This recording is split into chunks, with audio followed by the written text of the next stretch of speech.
एक कथा आती है कि एक बार श्रीमन नारायण भगवान अपने वैकुंठ क्षेत्र में शेष नाग पर पौड़े नेत्र बंद करके चिंतन कर रहे थे, और तभी चिंतन करते करते उनको दर्शन कैसा हुआ? आहा, जटाजूट पर सुंदर रुद्राक्ष लपेटे हुए बाल चंद्रमा विराजमान हैं, गंगा जी प्रवाहित हो रही हैं, त्रिनेत्र हैं, त्रिपुंड लगाया हुआ है, जटाएं बिखरी हुई हैं, नीलकंठ है, गौर वर्ण है। एक बात याद रखिएगा, महादेव का स्वरूप कैसा है? गौर वर्ण के हैं श्री महादेव, और एक जगह नहीं अनेक जगह इसका प्रमाण दिया गया। कर्पूर गौरम करुणावतारम, सामान्य गोरे भी नहीं है, कर्पूर गौरम, कपूर जैसे गोरे हैं। और यहां पे देखो, यहां पे क्या लिखे हैं? कुंद इंदु समदेह, बिल्कुल श्वेत पुष्प के भांति महादेव का स्वरूप है। ध्याये नित्यम महेशम रजत गिरिनिभम, रजत किसको कहते हैं? चांदी को। चांदी के पर्वत के समान चमकते हैं श्री महादेव, यानी कि महादेव का स्वरूप कैसा है? गोरे हैं महादेव। श्याम वर्ण, नील वर्ण, अब कहीं होगा उसका वर्णन आदि आदि हो तो हो, पर अगर एक बात आपकी स्थिति बताता है, अगर आप बहुत भजन करते हैं, बहुत कथा सुनते हैं, सत्संग करते हैं, तो आपका भजन, आपकी कथा, आपका सत्संग ये कितना फल रहा है, ये आपके स्वप्न की स्थिति से पता चलेगा। किस प्रकार के स्वप्न आपको आते हैं? स्वप्न में यदि भूत दिख रहे हैं, प्रेत दिख रहे हैं, स्वप्न में यदि आपको सर्प दिख रहे हैं, सर्प में मरे हुए लोग दिख रहे हैं, स्वप्न में बिना सर वाले लोग दिख रहे हैं, तो इसका मतलब क्या है? कहीं ना कहीं क्रोध, कहीं ना कहीं काम, कहीं ना कहीं लोभ, मोह, ईर्ष्या, द्वेष, ये जितने भी संसार के विषय भोग हैं, इन सब की मात्रा आपके चित्त में बहुत ज्यादा बढ़ गई है। इसलिए स्वप्न की स्थिति में आपको दूषित दर्शन हो रहा है।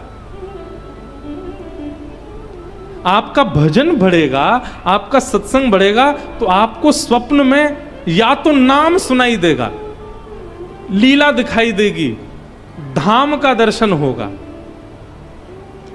हम कह रहे हैं प्रत्यक्ष ठाकुर जी ना दिखें, लेकिन धाम दिखेगा, वृंदावन दिखेगा, रामेश्वरम दिखेगा, हमारे श्री रंगनाथ भगवान दिखेंगे, गोवर्धन दिखेंगे, बद्रीनाथ दिखेंगे। प्रत्यक्ष ठाकुर जी ना दिखें, धाम दिख रहा है, इसका मतलब आपका भजन, आपका सत्संग फल रहा है। स्वप्न में धाम भी नहीं दिख रहा, लेकिन भगवत भजन करने वाला कोई वैष्णव दिखाई दे रहा, कोई कथाकार दिखाई दे रहे हैं, कोई संत दिखाई दे रहे हैं, कोई भजनानंदी महात्मा दिखाई दे रहे हैं, तो भी समझो कि आपका भजन फल रहा है। शुभ आयुध दिखाई दे रहे हैं, ठाकुर जी का त्रिशूल दिखाई दे रहा है, महादेव का, भगवान की श्रृंगी दिखाई दे रही है, बाल कृष्ण प्रभु की वंशी दिखाई दे रही है, ये आयुध दिखाई दे रहे हैं, या भगवान के शुभ चिन्ह दिखाई दे रहे हैं, तो भी आपका भजन फल रहा है। और पीत वर्ण दिखाई दे रहा है, पीला रंग, श्याम वर्ण दिखाई दे रहा है। इन वर्णों से भी शुभ संकेत पता किया जा सकता है कि आप ठाकुर जी के भजन में रत हो चुके हो। और जहां भय हो, जहां भयभीतता का अनुभव होता हो, जहां पर वो दिखता हो जो नहीं दिखना चाहिए, यह भी आपकी मन की स्थिति बताता है कि आप कितने पानी में हो। इसलिए स्वप्न मिथ्या नहीं होते। महादेव बोले हमने तो स्वप्न में देखा कि आप हमसे मिलने आ रहे हो, भगवान बोले हमने भी देखा कि आप हमसे मिलने आ रहे हो, हमसे तो रहा नहीं का, हम भी दौड़े। महादेव बोले हमसे भी नहीं रहा, हम भी दौड़े। दोनों ने परस्पर आपस में चर्चा की। महादेव और नारायण इतना प्रेम करते हैं एक दूसरे से,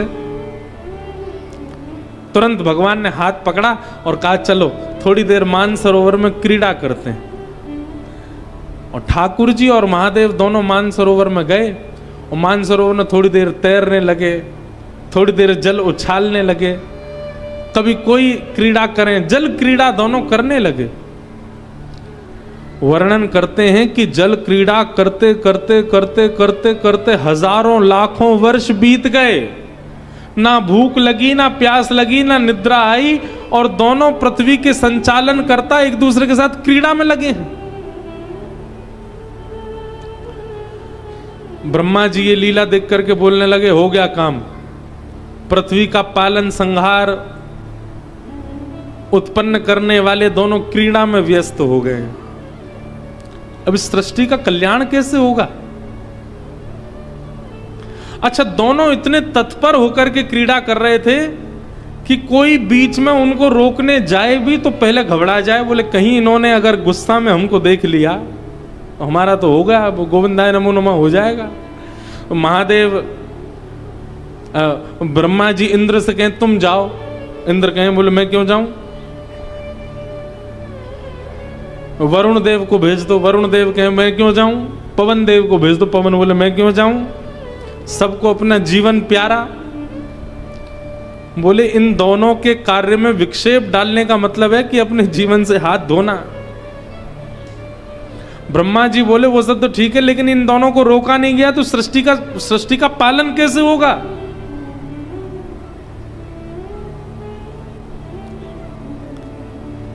हजारों युक्तियां सोच ली, लेकिन किसी भी कारण से, किसी भी प्रकार से महादेव और ठाकुर जी इतने तत्पर होकर के खेल रहे हैं कि उनकी क्रीड़ा रुकी ही नहीं।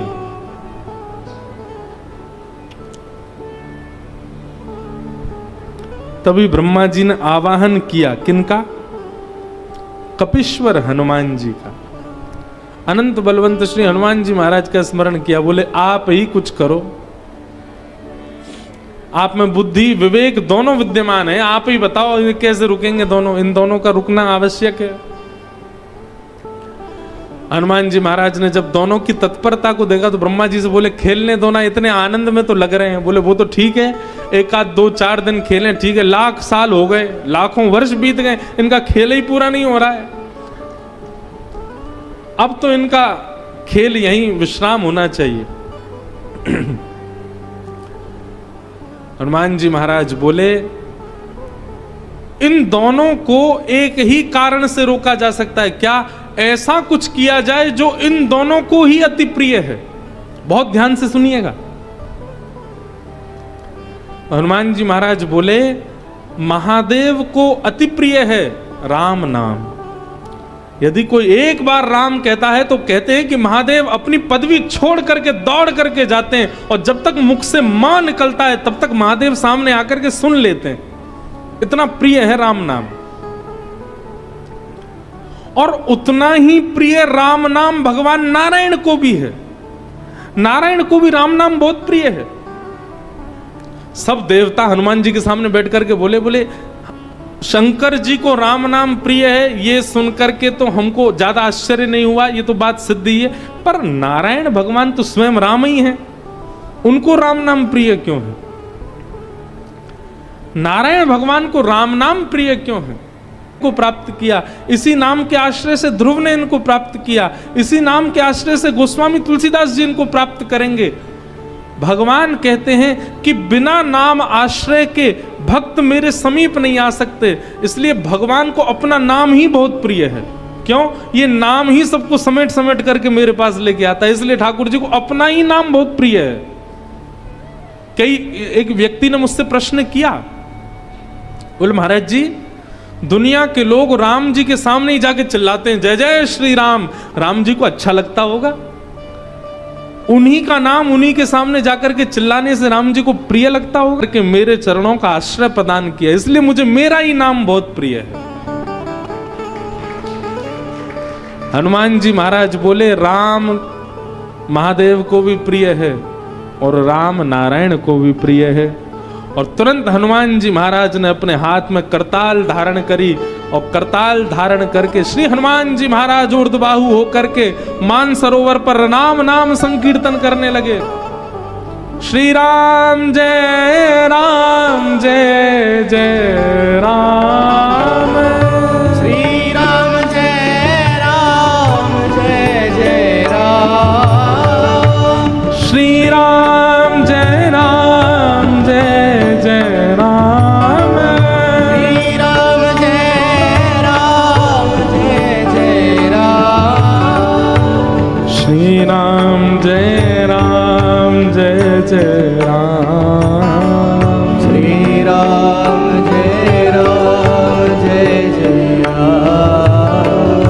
श्री राम जय जय राम। श्री राम जय जय राम। इस प्रकृति ब्रह्मांड में सबको प्रिय लगने वाला यदि नाम कोई है तो वो है राम नाम।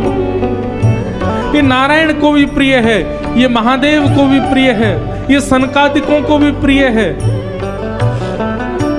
ये हनुमान जी को भी प्रिय है, जगदम्बा पराम्बा श्री सीता जी को भी प्रिय है, श्री लक्ष्मण जी को प्रिय है, भरत जी को प्रिय है। अरे भैया और कहां तक कहूं, ये राम नाम हमारे वृंदावन बिहारी लाल को भी प्रिय है और श्री किशोरी जी को भी प्रिय है, अति प्रिय है राम नाम। वृंदावन में भी जब कोई राम कहता है तो राम शब्द में दोनों युगल प्रकट हो जाते हैं। रा कहते ही श्री किशोरी जी राधा और मां कहते ही माधव। राम जब आप कहते हैं तो एक प्रकार से आपका युगल नाम संकीर्तन हो जाता है, इसलिए राम नाम सबको प्रिय है। श्री राम जय जय राम। श्री राम जय जय राम। श्री राम जय जय राम।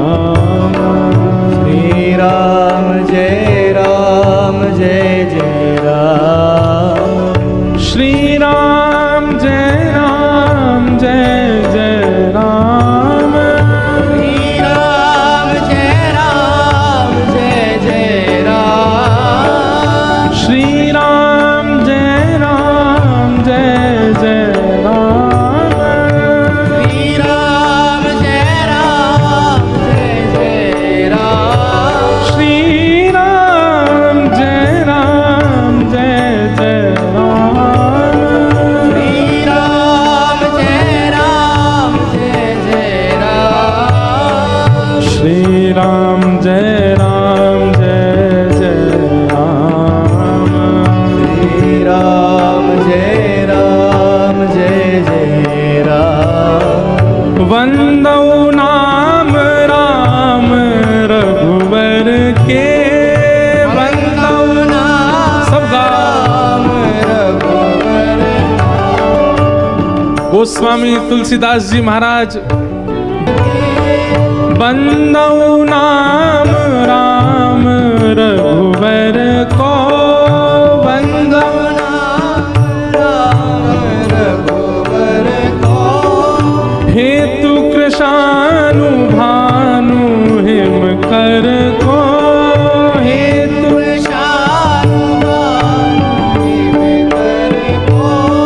महामंत्र जोई जपत महेशु।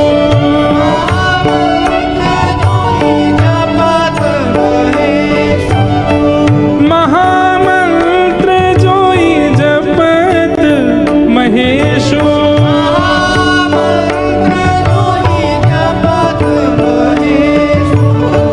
काशी मुक्ति हेतु उपदेशु।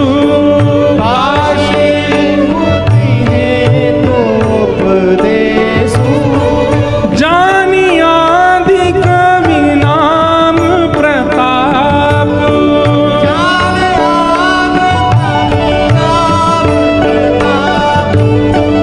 भयउ सुथ करी उलटा जापू।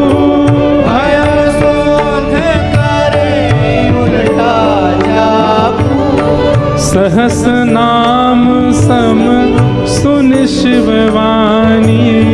सहस नाम सम सुन शिवानी। जप जय पिय संग भवानी। जप जय पिय संग भवानी। हे श्री राम जय जय राम। श्री राम जय जय राम। श्री राम जय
राम से बड़ा राम का नाम। जैसे ही हनुमान जी महाराज ने मान सरोवर पर बैठ करके नाम का गुणगान गाना प्रारंभ किया, राम नाम की ध्वनि को प्रारंभ किया करने लगे, और वही राम नाम जब नारायण भगवान ने श्रवण किया, नेत्र बंद हो गए, और उस नाम के सहारे चरणों को प्राप्त करने वाले समस्त भक्तों का चिंतन नारायण भगवान के चित्त में प्रकट हो गया। उनकी क्रीड़ा भी वहीं विराजमान हो गई। तुरंत निकल करके बाहर आए, सब भक्तों का चिंतन करके भाव विह्वल भगवान हो गए। मेरी सबरी कहाँ है, मेरा विभीषण कहाँ है, मेरे हनुमान कहाँ हैं, मेरे कपिध्वज कहाँ हैं, मेरे कपीश्वर कहाँ हैं। और उस नाम के प्रभाव से लाखों वर्षों से चली आ रही वो क्रीड़ा वहीं विराजमान हो गई। सब देवताओं ने हनुमान जी को प्रणाम किया। हनुमान जी महाराज बोले, हमें प्रणाम मत करो, प्रणाम करना है तो राम के नाम को प्रणाम करो, नाम को वंदन करो। भैया सही बात तो ये है कि हम सीधे भगवान को जानना चाहते हैं, नाम का आश्रय हमने लिया नहीं है। सही बात तो यह है कि नाम का आश्रय ले लीजिए, नाम ही आपको ठाकुर जी को जना देगा। नाम में इतनी सामर्थ्य है, नाम इतना श्रेष्ठ है।